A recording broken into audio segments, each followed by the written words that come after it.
नमस्कार जोहार, मैं याचना जायसवाल। आप देख रहे हैं न्यूज झारखंड। चलिए जानते हैं सुबह से लेकर शाम तक की झारखंड की तमाम बड़ी खबरों को। डुमरी उपचुनाव रिजल्ट, इंडिया की बेबी देवी के सिर सजा जीत का ताज। 17,156 मतों से एनडीए की यशोदा देवी को दी शिकस्त। झारखंड के डुमरी विधानसभा सीट पर हुए उपचुनाव का परिणाम जारी हो गया है। जनता ने बेबी देवी के सिर पर जीत का ताज सजाया है। उपचुनाव का मुख्य मुकाबला आईएनडीआईए प्रत्याशी बेबी देवी और एनडीए प्रत्याशी यशोदा देवी के बीच था। दोनों के बीच कांटे की टक्कर देखने को मिली।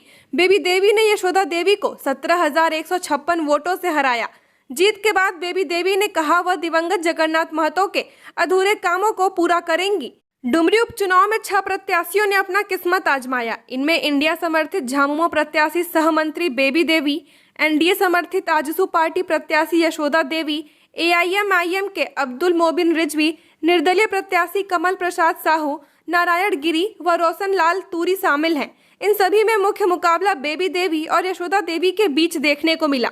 वोटों की गिनती के दौरान कभी बेबी देवी आगे निकल रही थी तो कभी यशोदा देवी बेबी देवी को पछाड़ रही थी। मतगणना के अंतिम चरण तक यह पता लगाना मुश्किल था कि डुमरी के दंगल में जीत कौन दर्ज करेगा। मुख्यमंत्री हेमंत सोरेन ने भी बेबी देवी से बात कर उन्हें जीत की शुभकामनाएं दी हैं। चरही घाटी में भीषण हादसा, 4 की मौत, 3 घायल। बिहार से रजरप्पा पूजा करने जा रहे थे लोग, स्कॉर्पियो पलटी। हजारीबाग के चरही में एक बार फिर भीषण सड़क हादसा हुआ है। इस हादसे में 4 लोगों की घटनास्थल पर ही मौत हो गई, जबकि 3 लोग गंभीर रूप से घायल हैं। हादसा चरही घाटी के यूपी मोड़ के पास हुई है। हादसे में जो गाड़ी दुर्घटनाग्रस्त हुई उस गाड़ी का नंबर BR06PE7091 है। स्थानीय लोगों के अनुसार घटना शुक्रवार सुबह लगभग 6:30 बजे की है। बिहार से अपने स्कॉर्पियो में सवार होकर 7 लोग रजरप्पा मंदिर पूजा के लिए निकले थे। चरही घाटी के यूपी मोड़ के पास उनकी गाड़ी का संतुलन अचानक बिगड़ गया। स्कॉर्पियो एक लेन से पलटती हुई दूसरी लेन पर पहुंची और नीचे खाई में जाकर गिर गई। स्थानीय लोग मदद के लिए पहुंचे तो पाया कि मौके पर ही 4 लोगों की मौत हो गई। 3 गंभीर रूप से घायल गेट काट कर निकाला गया बाहर। इस हादसे में 3 लोग गंभीर रूप से घायल हैं। घायलों को चरही पुलिस इलाज के लिए सदर अस्पताल हजारीबाग भेज दिया गया है। घटना इतनी भयावह थी कि स्कॉर्पियो के गेट को काट काट कर मृतकों को बाहर निकाला गया। क्रेन बुलाकर खाई में गिरी कार को खींचकर निकाला गया। NH-33 का एक लेन लगभग आधे घंटे तक जाम रहा। झारखंड में सक्रिय है मानसून, रांची सहित कई जिलों में बारिश को लेकर अलर्ट जारी। झारखंड में मानसून का खेल जारी है। पिछले 24 घंटे में कई जिलों में वर्षा हुई है। कहीं रुक रुक कर तो कहीं लगातार वर्षा हो रही है। दूसरे शब्दों में कहें तो यहाँ मानसून सक्रिय है। मौसम विभाग के अनुसार अगले 24 घंटे में भी कई इलाकों में वर्षा होने का अनुमान लगाया गया है। मौसम विभाग से मिली सूचना के मुताबिक पिछले कई दिनों से बंगाल की खाड़ी में बना निम्न दबाव अब छत्तीसगढ़ तक पहुंच गया है। इस कारण से झारखंड में भी वर्षा हो रही है। अनुमान है कि अगले 24 घंटे में यह कमजोर हो जाएगा। शनिवार से बादल हल्के हो सकते हैं और रुक रुक कर बारिश हो सकती है। वहीं कई जिलों में अलर्ट भी जारी किया गया है। चाईबासा के बंदगांव के जोको गांव में सर्पदंश से 13 वर्षीय बच्चे की इलाज के दौरान अस्पताल में हुई मौत। पश्चिमी सिंहभूम जिले के बंदगांव प्रखंड अंतर्गत नकटी पंचायत के जोको गांव में एक बच्चे को चीती सांप ने काट लिया। घटना के बाद परिजनों ने शुक्रवार की सुबह गंभीर अवस्था में बच्चे को इलाज के लिए अनुमंडल अस्पताल में भर्ती किया, जहां इलाज के दौरान उसकी मौत हो गई। जानकारी के मुताबिक बंदगांव प्रखंड के नकटी पंचायत के जोको गांव निवासी 13 वर्षीय मांगो जोको रात को भोजन करने के बाद जमीन पर बिस्तर लगाकर सोया था। इस दौरान शुक्रवार सुबह लगभग 4 बजे बच्चे की दाहिनी हाथ के अंगुली में जहरीला सांप ने काट लिया। इसके बाद परिजनों ने घायल बच्चे को अनुमंडल अस्पताल में भर्ती किया, लेकिन इलाज के दौरान बच्चे की मौत हो गई। इस दौरान अस्पताल में ड्यूटी कर रहे डॉक्टर नंदू होनहागा ने कहा कि सांप काटने के साथ ही बच्चे को अस्पताल लाना चाहिए था, लेकिन विलंब हो गया। बच्चे के शरीर में जहर फैल गया था, जिस कारण उसकी मौत हो गई। मौत के बाद परिजनों को शव सौंप दिया गया। खबरों में आगे बढ़ने से पहले अगर आपने अभी तक इस चैनल को सब्सक्राइब नहीं किया है तो सब्सक्राइब कर लें, जिससे आपको झारखंड की हर छोटी बड़ी खबर के अपडेट मिलते रहे। तो चलिए बढ़ते हैं खबरों की ओर। नक्सलियों ने रिटायर्ड बीएसएफ जवान की हत्या कर दी, मुखबिरी का लगाया आरोप। झारखंड के पूर्वी सिंहभूम में नक्सलियों ने भारतीय सीमा सुरक्षा बल के सेवानिवृत्त जवान की हत्या कर दी। मृत जवान की पहचान सुखलाल पूर्ति के रूप में की गई है। हत्या किए जाने से पहले नक्सलियों ने सुखलाल पूर्ति को अगवा कर लिया था। घटना गुरुवार देर रात की बताई जा रही है। बताया जाता है कि तकरीबन 20 की संख्या में गांव में धौसे नक्सलियों ने घटना को अंजाम दिया। घटना के बाद से ग्रामीणों में दहशत है। इसी इलाके में नक्सली मुखबिरी का आरोप लगाकर 6 ग्रामीणों की हत्या कर चुके हैं। पूरी घटना पूर्वी सिंहभूम के गोइलकेरा प्रखंड अंतर्गत कदमडीह पंचायत के कासीजोड़ा गांव की है। ग्रामीणों से मिली जानकारी के मुताबिक गुरुवार की देर रात तकरीबन 20 की संख्या में नक्सली गाँव में घुस आए। हथियारबंद नक्सलियों ने बीएसएफ के रिटायर्ड जवान सुखलाल पूर्ति के मकान को घेर लिया और उन्हें लेकर चले गए। नक्सलियों ने बाद में सुखलाल पूर्ति को गोलियों से छलनी कर दिया। नक्सलियों ने रिटायर्ड जवान पर मुखबिरी करने का आरोप लगाया है, पर्चा भी छोड़ा है। Tata steel Asian junior open and girls chess championship का आगाज। 7 देश के 121 खिलाड़ी ले रहे हिस्सा। शहर में Tata steel Asian junior open and girls chess championship 2023 की शुरुआत हो चुकी है। शुक्रवार से 121 खिलाड़ियों के बीच मुकाबले शुरू हो चुके हैं। इससे पहले गुरुवार को ग्रैंड मास्टर विश्वनाथ आनंद और टाटा स्टील के वाइस प्रेसिडेंट चाणक्य चौधरी ने इस प्रतियोगिता की शुरुआत की। चेस चैंपियनशिप के मैच 8 से 15 सितंबर के बीच JRD टाटा स्पोर्ट्स कॉम्प्लेक्स में खेले जा रहे हैं। इसमें 7 देशों के कुल 121 खिलाड़ी भाग ले रहे हैं, जिनमें 58 लड़कियां और 63 लड़के शामिल हैं। इन देशों में कजाकिस्तान, बांग्लादेश, श्रीलंका, रूस, इंडोनेशिया, नेपाल और भारत शामिल है। चक्रधरपुर में लोको शेड में रेल इंजन की चपेट में आने से रेलकर्मी की मौत। दक्षिण पूर्व रेलवे के चक्रधरपुर रेल मंडल अंतर्गत टाटानगर स्टेशन में electric loco shed E3 AUX section में कार्यरत एक रेलकर्मी की ट्रेन की चपेट में आने से मौत हो गई। मृतक रेलकर्मी का नाम निसीर कुमार शेखर है। घटना के संबंध में बताया जा रहा है कि गुरुवार को रेलकर्मी शेखर रात्रि ड्यूटी पर तैनात थे। ड्यूटी के दौरान वे लाइन नंबर 6 में ट्रेन के इंजन की चपेट में आ गए। घटना कैसे और किस परिस्थिति में घटी, यह स्पष्ट नहीं हो पाया है। GRP ने घटना स्थल से शव बरामद कर पोस्टमार्टम के लिए भेज दिया है। मंत्री रामेश्वर उरांव के बेटे रोहित से ईडी ने की पूछताछ। झारखंड सरकार के वित्त मंत्री रामेश्वर उरांव के बेटे रोहित प्रियदर्शी उरांव से ईडी ने गुरुवार को लंबी पूछताछ की। रोहित दिन के 11 बजे रांची जोनल ऑफिस पहुंचे थे। जानकारी के मुताबिक एजेंसी ने शराब कारोबारी योगेंद्र तिवारी की कंपनी में पार्टनरशिप व कारोबार साझेदारी के संबंध में पूछताछ की। शराब के थोक कारोबार को लेकर विभागीय आपत्ति के बाद वित्त विभाग ने इसे मंजूरी दी थी। इस मामले में भी रोहित से पूछताछ हुई। हालांकि पूछताछ के दौरान रोहित उरांव ने क्या बताया है, इसकी जानकारी नहीं मिल पाई है। गौरतलब है कि 23 अगस्त को ईडी ने रोहित उरांव की शराब कारोबार में दखल की वजह से उनके पिता रामेश्वर उरांव के आवास पर भी छापेमारी की थी। इसमें 30 लाख रुपए बरामद हुए थे। ईडी ने इन पैसों के स्रोत के बारे में सवाल पूछे हैं। शहर में निर्माण स्थलों के गड्ढे डेंगू के हॉटस्पॉट। राजधानी में तेजी से पांव पसार रहे डेंगू के लिए शहर के निर्माण स्थल आश्रय स्थल बने हुए हैं। शहर के जिन इलाकों में डेंगू के मरीज मिल रहे हैं, वहां निगम की टीम लोगों के घरों में पहुंचकर डेंगू की लार्वा की जांच कर उसे नष्ट तो कर रही है, लेकिन शहर के निर्माण स्थलों के आसपास गड्ढों में जमे पानी में पनप रहे मच्छरों की ओर किसी का ध्यान नहीं है। सबसे बुरी स्थिति कांटाटोली फ्लाईओवर निर्माण वाले रास्ते की है। इस सड़क पर जगह जगह दर्जनों गड्ढे हैं, जिनमें बारिश का पानी जमा हुआ है। इनमें मच्छर भी पनप रहे हैं और इस तरह ये गड्ढे डेंगू के हॉटस्पॉट बने हुए हैं। इसके अलावा शहर के डंगरा टोली, कडरू, कोकर समेत जिन मोहल्लों में नाले निर्माण का काम अधूरा हुआ है, उन नालियों में भी मच्छर पनप रहे हैं। इसमें कई जगह बारिश का साफ पानी होने के कारण यहाँ पनप रहे मच्छरों से डेंगू के फैलने का खतरा सबसे ज्यादा है, पर न तो निगम और न ही एजेंसी का ध्यान इस ओर जा रहा है।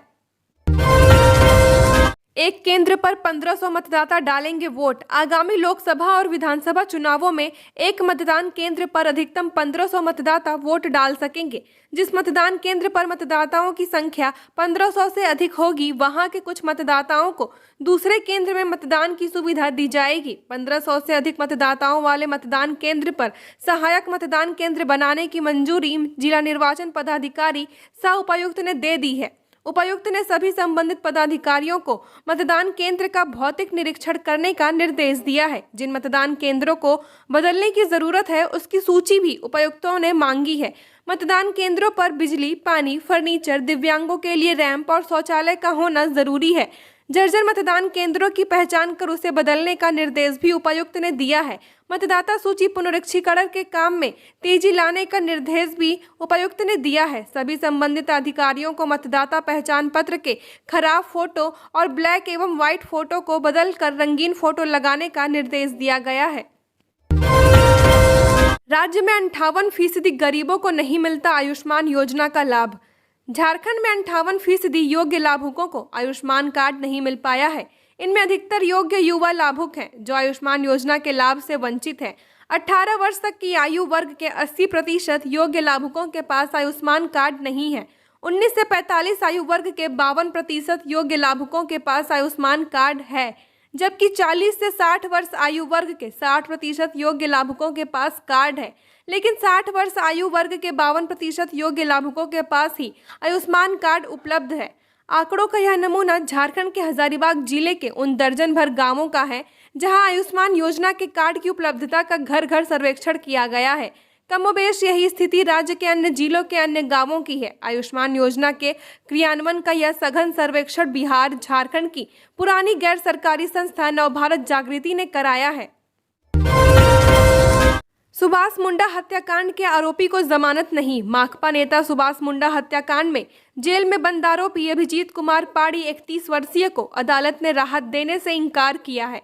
अपर न्यायायुक्त पीके शर्मा की अदालत में उसकी ओर से दाखिल जमानत अर्जी पर सुनवाई हुई। दोनों पक्ष की दलीलें सुनने के पश्चात अदालत ने अभिजीत पाड़ी की अर्जी खारिज कर दी। आरोपी की ओर से जमानत की गुहार लगाते हुए 23 अगस्त को याचिका दाखिल की गई थी। बता दें कि बीते 26 जुलाई को सुभाष मुंडा की ताबड़तोड़ गोली मारकर हत्या कर दी गई थी। यह हत्या जमीन विवाद को लेकर की गई थी। घटना के कुछ दिनों बाद 3 अगस्त को रांची पुलिस ने आरोपी को हिरासत में लिया था, तब से वह जेल में है। इस मामले में मुख्य आरोपी छोटू खलको की जमानत अर्जी भी कोर्ट ने खारिज कर दी है। मामले में अन्य 4 आरोपी भी जेल में हैं। खेत में फसल चराने से रोका तो वृद्ध को मारी गोली, फिर तलवार से काटा। खूंटी जिले के सारतकेला गांव के साके टोला में 4 अपराधियों ने वृद्ध की बेरहमी से हत्या कर दी। पहले तो वृद्ध को गोली मारी गई, उसके बाद तलवार से काट दिया। मृतक की पहचान नारायण सिंह मुंडा 62 वर्षीय के रूप में हुई है। घटना के बारे में बताया जा रहा है कि फसल चराने से रोकने पर चारों अपराधियों ने इस घटना को अंजाम दिया। घटना बुधवार की रात 10 बजे की है। गोली चलने की आवाज सुनकर मौके पर जब मृतक का बेटा सुनील मुंडा पहुंचा तो अपराधियों ने उसे भी डंडे से मारकर घायल कर दिया, जिसके बाद सुनील मुंडा ने शोर मचाना शुरू किया। इसके बाद ग्रामीण जुटे, लेकिन तब तक अपराधी फरार हो चुके थे। गांव वालों ने तत्काल नारायण सिंह मुंडा को लेकर सदर अस्पताल पहुंचे, जहां डॉक्टरों ने उन्हें मृत घोषित कर दिया। सूचना मिलने पर खुंटी पुलिस अस्पताल पहुंची और रात के 1 बजे हत्यारों की गिरफ्तारी के लिए सारीदल में छापेमारी शुरू की। धोनी ने अमेरिका में पूर्व राष्ट्रपति डोनाल्ड ट्रंप के साथ खेला गोल्फ, वीडियो वायरल। दुनिया भर में इंडिया क्रिकेट टीम के पूर्व कप्तान महेंद्र सिंह धोनी की फैन फॉलोइंग है। इसका गवाह इन दिनों सोशल मीडिया पर वायरल हो रही एक तस्वीर है। तस्वीर में अमेरिका के पूर्व राष्ट्रपति डोनाल्ड ट्रंप और महेंद्र सिंह धोनी एक साथ दिख रहे हैं। इस तस्वीर के पीछे की वजह बताई जा रही है कि डोनाल्ड ट्रंप ने महेंद्र सिंह धोनी को गोल्फ गेम के लिए निमंत्रण दिया था। वायरल तस्वीर में लोग धोनी और ट्रंप को पहचान भी नहीं पा रहे हैं। एक ओरिजिनल फोटो में देखा जा सकता है कि गोल्फ मैदान में कुल 5 लोग थे। मालूम हो कि महेंद्र सिंह धोनी इन दिनों अमेरिका में छुट्टियां मना रहे हैं। कुछ समय पहले ही उन्हें अमेरिका में यूएस ओपन 2023 का मैच के दौरान भी देखा गया था, जिसमें वह चैंपियन कार्लोस अल्कराज के पीछे बैठे थे। पीड़ित परिजन पहुंचे राजभवन, आंखों में पीड़ा, महामहिम न्याय चाहिए, मौत की उच्च स्तरीय जांच हो। राजभवन के पास गुरुवार को बेहद मर्माहट करने वाला दृश्य दिखा। ताबूत में असिस्टेंट प्रोफेसर समीर कुमार का शव रखा था। उसे महिला परिजन पकड़कर चित्कार रही थी। हर चेहरे पर दर्द था, सवाल भी थे। कंदन के बीच राज्यपाल से गुहार लगा रहे थे, महामहिम हमें न्याय चाहिए। समीर की हत्या हुई है, इसलिए इस मामले की उच्च स्तरीय जांच की जाए। दरअसल तमिलनाडु के कोयम्बटूर में असिस्टेंट प्रोफेसर समीर कुमार की संदिग्ध मौत के बाद पीड़ित परिजन शव के साथ राजभवन के समीप पहुंचे और धरना प्रदर्शन किया। उनके साथ अन्य लोग भी थे। लगभग 3 घंटे चले इस प्रदर्शन की सूचना मिलते ही कोतवाली पुलिस पहुंची और परिजनों को समझाकर शांत कराया और हर संभव मदद करने का आश्वासन दिया। बुखार से तप रहा धनबाद, 40% बुखार, 15% डायरिया के मरीज, रोज 7 को प्लेटलेट्स की पड़ रही जरूरत। धनबाद शहर में बुखार और डायरिया के मरीज तेजी से बढ़ रहे हैं। जिले के सबसे बड़े सरकारी अस्पताल SNMMCH के मेडिसिन विभाग के OPD में हर रोज 350 से 400 मरीज आ रहे हैं। इनमें पिछले एक हफ्ते से मेडिसिन विभाग के OPD में आने वाले मरीजों में करीब 40% बुखार से पीड़ित हैं, जबकि 15% को डायरिया हुआ था। चिंता की बात यह है कि बुखार के मरीजों में डेंगू और चिकनगुनिया के लक्षण भी मिल रहे हैं। जांच नहीं होने से डेंगू और चिकनगुनिया के मरीजों की पुष्टि नहीं हो पा रही है। तापमान 100 से ऊपर और बदन दर्द की शिकायत आम है। जांच नहीं होने से डेंगू और चिकनगुनिया के मरीजों की पुष्टि नहीं हो पा रही है। SNMMCH के OPD में हर रोज 100 से 150 से अधिक बुखार से पीड़ित लोग आ रहे हैं, जिनके शरीर का तापमान 100 से ऊपर रहता है। मेडिसिन विभाग के HOD डॉक्टर UK ओझा ने बताया कि वायरल बुखार में पसीना आने के साथ बदन दर्द, थकान व कमजोरी महसूस होती है। शरीर को हाइड्रेटेड रखने के लिए ज्यादा पानी पिए। अस्पताल के OPD में हर रोज सिर्फ 5 से 10 डायरिया के मरीज आ रहे हैं। मेडिसिन विभाग के डॉक्टर LB टुड्डू के मुताबिक सामान्य परिस्थितियों में दस्त 2 से 4 दिन तक रहता है। झारखंड की और खबरों के लिए बने रहिए हमारे साथ। हमारे चैनल न्यूज़ झारखंड पर चैनल को सब्सक्राइब करें, साथ बेल आइकन को प्रेस करें। नमस्कार।